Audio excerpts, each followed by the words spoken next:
প্রমাণ করে দিচ্ছি যে জিনিসটা কতটুকু ইললজিক্যাল। সিম্পলভাবে দেখো, ওকে?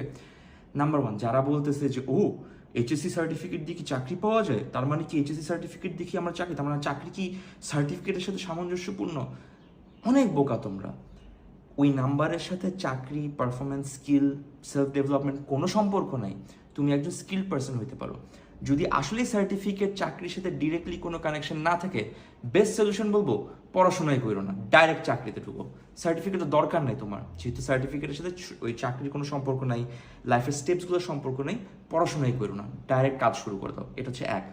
দ্বিতীয় পয়েন্টে আসি, সেটা হচ্ছে তুমি যে মেধার কথা বলতেছিলে এতদিন আগে, আমি এরকম অনেক কিছু, তোমরা এরকম অনেক কিছু নো, যারা মানুষের বাসায় কাজ করে, আমরা যাদেরকে বলি যে হাউসমেটস বা হাউস হেল্প, মানুষের বাসায় সারাদিন কাজ করে, সারাদিন খেটে খুঁটে সন্ধ্যার দিকে পড়াশোনা করে, এবং তারা আমাদের থেকে ভালো রেজাল্টস করতেছে।